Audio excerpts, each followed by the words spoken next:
Most people won't be able to do that. So if you need to come and hold on to something,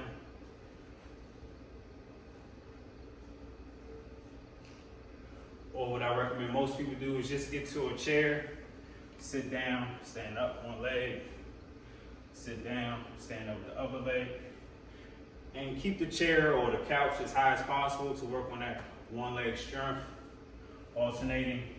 You can even hold something for counterbalance. Counterbalance actually helps you in a lot of situations.